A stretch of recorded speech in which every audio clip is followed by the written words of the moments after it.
tem fome e sede? É físico ou espiritual? O fato é que experimentaremos ambas as formas no curso da vida. Ambos são reais e ambos buscam satisfação. E de uma forma ou de outra, Deus é a fonte dessa satisfação.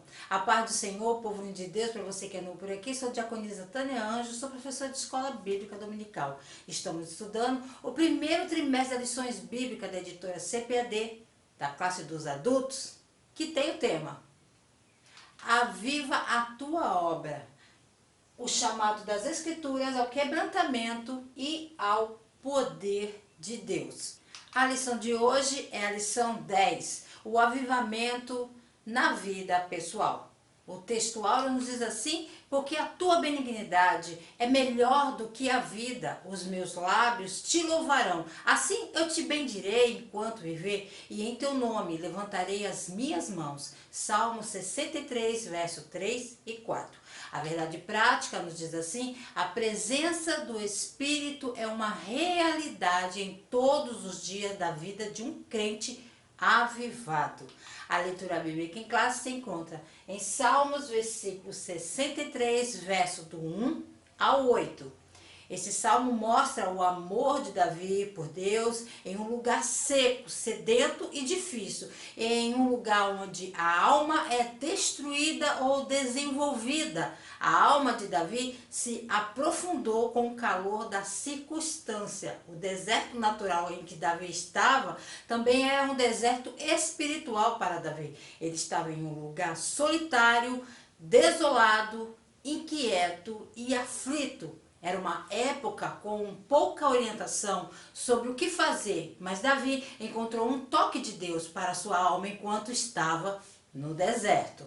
Os objetivos da lição é compreender as características de um genuíno avivamento na vida do salmista, conscientizar sobre a necessidade prática constante das disciplinas espirituais cristãs para uma vida avivada e entender que uma vida cristã avivada e manifesta em bons frutos na vida pessoal do crente. Irmãos, não se esqueça de curtir, comentar, compartilhar pelo menos com mais uma pessoa, que você estará ajudando esse canal a levar o ensino da palavra de Deus, ok? Então vamos lá. Tópico primeiro, na vida do salmista. Subtópico 1, uma busca sincera. Foi Davi quem escreveu esse hino de adoração e louvor enquanto caminhava pelo deserto árido, sem água da Judéia. Ele estava sem amigos, sendo caçado pelos inimigos e colocado em um exílio forçado de seu povo e pátria. Mas em linguagem simples, mas bela, ele compara seu profundo anseio pelo Senhor como uma terra ressequida, que é seca e desolada. Ele compara seu anseio desesperado pelo Senhor como um lugar que é desprovido de água enquanto clama a Deus. Ele diz: ó Deus, tu és o meu Deus, cedo te buscarei. Minha alma tem sede de ti, minha carne anseia por ti, em uma terra seca e sedenta, onde não há água. O versículo de abertura nos lembra que devemos ser um participante ativo do nosso relacionamento com Deus. Não se trata simplesmente de uma busca intelectual, é uma profunda necessidade espiritual permanente. Nossa necessidade de comunhão com Deus é comparada aqui com nossa necessidade absoluta de água que sustente a sua vida. Nossos corpos são 60% de água e, portanto, nossa chance de sobrevivência sem ela diminui significativamente após 3 dias. Esta oração, observa que nossa sobrevivência espiritual não será longa sem sermos alimentados por nosso relacionamento com Deus. A presença de Deus é tão sustentadora quanto a água e o alimento. Subtópico 2, contemplando e bendizendo ao Senhor. O versículo 2 é de lembranças de Deus. A saudade ativa essas memórias e essas orações nos leva a lembrar do poder, da força, do poder de Deus, da honra ou do peso de Deus em hebraico. Davi lembra o poder e a glória de Deus no santuário. Davi trouxe a Arca da Aliança para Jerusalém e colocou-a em uma tenda. Sei que Davi testemunhou muitos atos poderosos de Deus, mas não posso deixar de me perguntar se Davi não reconheceu maior poder do que o poder de Deus de perdoar, como foi demonstrado pelo propiciatório que estava no topo da Arca da Aliança. Somos convidados a imaginar a grandeza de Deus e o peso dos propósitos de Deus, as decisões de Deus em nosso favor para nos salvar através de um grande sacrifício. Podem ser mais pesado de todos os atos de Deus. Recordar-nos que esse sacrifício não foi feito de ânimo leve e que o coração de Deus está pesado e carregado de dor. Deus tem o maior poder do mundo, mas em vez de um mundo onde servirmos a Deus, Deus escolhe uma vida de serviço e salvação para o mundo. As lembranças são de poder e importância dadas a nós. E não há nada a fazer diante disso, a não ser admirar e expressar gratidão. A oração recorda-nos que é melhor do que a vida, porque transcende a vida. Foi lá no início, quando o amor de Deus se mostrou mais forte do que a ira de Deus no jardim e continuou até a cruz e além. É o que nos acolherá em casa, nos braços de Deus, em nossa morte terrena. Davi era um homem que tinha desenvolvido uma paixão por Deus desde a sua juventude. Ele buscou o Senhor cedo na vida e no intervalo de cada dia ansiava pelo Senhor com simplicidade. Poderíamos passar nossas vidas tentando contemplar tal amor, mas a magnitude dele está além da nossa compreensão. Não podemos fazer nada além de oferecer louvor e admirar-nos com a profundidade da misericórdia de Deus. E é isso que os próximos versículos fazem. Davi descobriu que Deus era o seu pastor fiel e sua torre forte. Ele havia descoberto que o Senhor era o seu tesouro permanente e a rocha da minha salvação. Subtópico 3. Deus é o nosso auxílio. Vamos observar os versículos finais do Salmo 63, do versículo 5, do verso 5 ao 8. A minha alma se fartará como de tutano e de gordura, e a minha boca te louvará com alegres lábios. Tutano, uma substância oleosa que está encerrada em alguns dos ossos de certos animais, fortalece-os e promove o seu crescimento, a saúde e o vigor de todo o corpo. A gordura, na linguagem das escrituras, é usada para significar o melhor de qualquer coisa. A gordura da terra é um solo que, sob a influência dos céus, produz abundantemente. A gordura da azeitona é uma árvore que produz a melhor e maior abundância de frutos. A gordura da casa de Deus é a gordura da graça, que enriquece e satisfaz a alma de seu povo. A lei mosaica proibia as pessoas de comer qualquer gordura, porque toda a gordura era para o Senhor. O palácio de Davi não estava tão longe do santuário. E se o vento estivesse soprando na medida certa, ele poderia sentir o aroma doce da gordura ardente. O versículo 6 diz que quando me lembrar de ti na minha cama e meditar em ti nas vigílias da noite. A palavra meditar é uma palavra pastoral que Davi colheu ao observar suas ovelhas. As ovelhas têm 4 estômagos. As ovelhas comiam a grama e as flores nos campos, e as folhagens descia em um estômago. Mais tarde, enquanto a ovelha descansava na sombra, ela regurgitava, que é a mesma palavra que é traduzida para meditar. A folhagem mastiga novamente, enviando de volta para o outro estômago. Olha só, tenho certeza que Davi tinha grandes porções de Torá memorizada para que à noite ele pudesse trazer à mente as passagens que falavam do Senhor e aplicá-las à sua situação atual. Versos 7 e 8, porque tu tens sido meu auxílio. Então, à sombra das tuas asas, me regozijarei. A minha alma te segue de perto e a tua destra me sustenta. Davi se alegra à sombra das asas de Deus. Alguns comentaristas sugerem que as asas eram uma referência aos querubins acima do propiciatório no santuário. Considerando que Davi pode ter refletido sobre a Arca da Aliança, lá no verso 2, Moisés usou uma imagem de palavra semelhante no Salmo 91, versículo 4. Ele, o Todo-Poderoso, vos cobrirá com as suas penas e sob as suas asas estará seguro.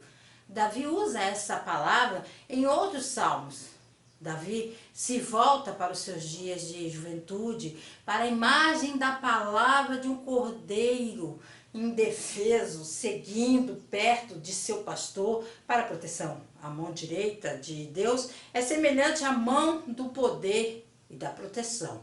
O verdadeiro avivamento pessoal promove a bênção da segurança divina e na vida do crente. A sinopse da lição nos diz assim: o anseio e a busca sincera pela presença de Deus possibilitaram um avivamento na vida do salmista. Tópico 2, o avivamento espiritual no crente. Subtópico 1, reservando uma agenda de piedade. A evidência de um verdadeiro avivamento, irmãos, espiritual em uma igreja que experimentou um grande derramamento do Espírito Santo sobre os crentes é uma vida transformada. Haverá um movimento em direção à justiça, ao amor, à humildade e ao evangelismo. As pessoas serão convencidas de seus pecados, confessando e arrependendo-se deles. Os crentes passarão mais tempo lendo e meditando na palavra de Deus, vivendo em obediência à palavra de Deus e gastando tempo em orações. E os cristãos manifestarão dons espirituais em amor. Subtópico 2, a prática da oração. O avivamento sempre envolve oração.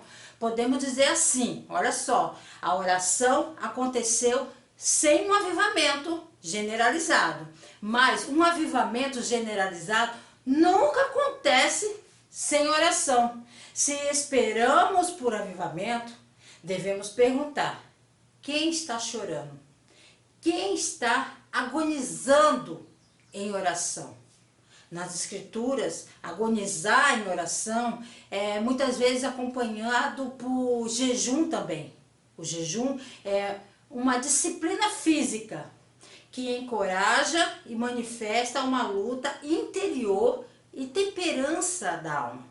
O salmista Davi tinha o costume de orar pelo menos 3 vezes ao dia. Daniel orava 3 vezes ao dia. Jesus, o nosso Senhor, o maior modelo da oração, orava intensamente no dia.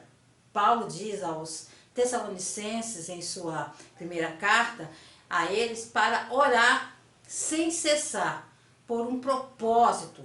Oração é comunicação com Deus, o contato contínuo com uma pessoa ou ideia influencia outras áreas de sua vida. Isso significa que se comunicar com Deus sem cessar o aproxima dele e afeta a sua vida. A oração é um dos caminhos para os cristãos se refrescarem e reabastecerem durante esse processo. Você começa a derramar-se para Deus, criando oportunidade para Ele preenchê-lo com Ele mesmo. Ele brilha sua luz sobre suas partes mais escuras e sopra em você novamente. Muitas vezes nos colocamos sob a pressão de passar horas em oração. Conseguir isso leva um tempo de prática, assim como visitar a academia. Comece com pequenas explosões de orações que durem alguns segundos, minutos e cresça a partir daqui. Você também pode empregar ajudas para a oração, como música, versículos das escrituras. À medida que você continua praticando, inconscientemente começará a gastar mais tempo em oração. Preencha seu dia com oração de 5 minutos, com orações de 10 minutos, de 30 e assim por diante o quanto você puder. Subtópico 3, a leitura devocional da Bíblia. Não há avivamento, irmãos, é a parte da palavra de Deus. Portanto, se vamos experimentar o avivamento, devemos dar grande atenção à leitura das escrituras e ouvi-las, memorizá-las e obedecê-las. O que você lê impacta você. Pense em como você se sente quando lê seu feed de notícia no seu celular. Ler a Bíblia de forma regular e consciente tem vários benefícios. Primeiro, a Bíblia nos mostra o caráter de Deus e nos fornece a revelação de Deus de si mesmo ao seu povo. Em cada sessão, a Bíblia vemos o caráter santo, imutável, fiel, gracioso e amoroso de Deus. A leitura regular da palavra de Deus reorienta nosso pensamento para que possamos crescer em maturidade, o que faz parte do chamado cristão. Você já conheceu um cristão maduro que não lia regularmente a Bíblia? Não tem como. A ler a Bíblia é uma disciplina espiritual, o que significa que precisamos ser disciplinados em como a abordamos. Se você não tem o desejo de ler a Bíblia, ore, peça a Deus que lhe dê um desejo por sua palavra. Então construa um tempo em seu dia para ler as Escrituras e faça desse tempo uma prioridade. A sinopse da lição, tópico 2, diz assim: as disciplinas espirituais cristãs são características de um genuíno avivamento. Tópico 3, a vida pessoal e familiar do crente avivado. Subtópico 1, a vida pessoal. Para experimentar o avivamento, precisamos nos livrar de todos os obstáculos espirituais em nossas vidas. Devemos nos livrar de quaisquer ídolos. Os ídolos não são necessariamente pequenos deuses de estatuetas que adoram por aí. Ídolos pode ser qualquer coisa que afaste o nosso foco e atenção de Deus. Qualquer coisa que depositamos nossa confiança sobre ele. Às vezes, eles podem ser prazeres como um entretenimento, um hobby ou até esportes. Às vezes, eles podem ser pessoas como amigos, familiares, um relacionamento, um namorado. Bom, às vezes podem ser coisas como um emprego, um carro ou dinheiro. A fim de experimentar o avivamento, tudo deve estar em seu devido lugar, sob Deus. Deus usa os nossos empregos para promover para nós, mas nunca devemos olhar para o nosso trabalho como o nosso provedor. Deus é quem nos deu o trabalho e é Ele quem nos levará a um novo quando for a hora. Ele é aquele que provê para o nosso futuro, dando direção e atendendo às nossas necessidades presentes e futuras. É por isso que podemos buscar primeiro o reino de Deus e sua justiça. Por quê? Porque todas as coisas serão adicionadas a nós. Enquanto estivermos fazendo a vontade de Deus, experimentaremos as provisões de Deus. Subtópico 2, a vida com o cônjuge, uma vida matrimonial pode e deve ser vivida no Espírito de Deus. O verdadeiro avivamento deve ser sobre o indivíduo que experimenta o avivamento sozinho? Não, deve estender-se ao resto do mundo, principalmente os de sua casa. O verdadeiro amor que deriva do Espírito Santo não é realizado pelo esforço humano. Um casal que experimenta suas bênçãos notará seu amor aumentando a cada ano que passa, independentemente das provações que possam encontrar. Décadas depois de seu casamento, eles ainda encontrarão a alegria em fazer um ao outro feliz. Subtópico 3, a vida com os filhos. Um crente avivado dá atenção aos seus relacionamentos com os filhos. Os pais avivados atendem às necessidades de seus filhos. Isso inclui oferecer comida, abrigo e também cuidar deles emocionalmente. Negligenciá-los e não passar tempo com eles, só ficar socado na igreja e não ter um tempo para atenção para eles, é prejudicá-los emocionalmente, fisicamente ou espiritualmente. Os pais devem cuidar de seus filhos com bondade em vez de tratá-los duramente. Os pais não devem apenas treinar seus filhos através da disciplina, mas também através da instrução piedosa. As principais instruções que os pais devem dar a seus filhos vêm da palavra de Deus. Considere o que Moisés ensinou aos pais de Israel a fazer com seus filhos em Deuteronômio capítulo 6, do versículo 4 ao 9. Ouve, Israel, o Senhor nosso Deus é o único Senhor. Amarás, pois, o Senhor teu Deus de todo o teu coração e de toda a tua alma e de todas as tuas forças. E essas palavras que hoje te ordeno estarão no teu coração. E as ensinarás a teus filhos, e delas falarás assentando em tua casa, e andando pelo caminho, e deitando-te e levantando-te. Também as atarás por sinal na tua mão, e te serão por frontais entre os teus olhos, e as escreverás nos umbrais de tua casa e nas tuas portas. Deuteronômio, capítulo 6, versículo 4 ao 9. Subtópico 4, os efeitos do avivamento na vida pessoal. O avivamento é uma das maneiras de reacender o seu fogo espiritual, dar-lhe um novo sopro de vida, restaura o seu amor por Deus e aumenta a sua capacidade de amar os outros. Experimentar o avivamento pessoal é uma coisa, sustentá-lo é outra. O avivamento traz a consciência de Deus, não apenas para o assunto principal do avivamento, mas para todos os outros ao redor. Ela insere a mente de Cristo em todos os que entram em contato com a mensagem de avivamento. Por causa disso, torna-se mais fácil ouvir a voz de Deus e obedecê-lo. Buscamos o avivamento para que possamos nos tornar semelhantes a Cristo, à medida que somos transformados sem saber. Começamos a mudar outras pessoas ao nosso redor.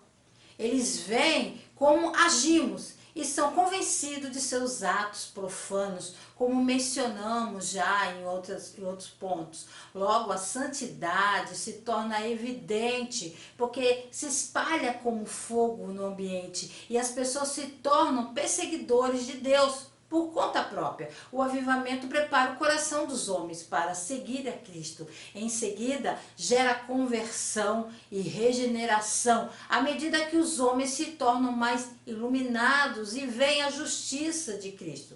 Quanto mais interagirmos com essa justiça e a palavra de Deus, mais regenerados nos tornamos. Em breve, não haverá espaço para um caráter profano em nosso ambiente, pois todos estarão sujeitos a Cristo. A sinopse da lição, do tópico 3, diz assim: o caráter e o testemunho exemplar são frutos de uma vida cristã avivada. Para concluir, bom, o salmista Davi era um homem segundo o coração de Deus. E ele tinha sede de Deus e se apegava firmemente ao seu Senhor. Este é um lembrete poderoso de que todos que têm sede da rocha da salvação serão satisfeitos pelos rios de água viva que inundarão a alma interior daqueles que o buscam de todo o coração. Deus abençoe você, a sua casa, sua família, seus projetos. Querendo o Senhor, se for da vontade dele, se ele não voltar, estarei de volta aqui a mais um Resumo EBD. A paz do Senhor a todos.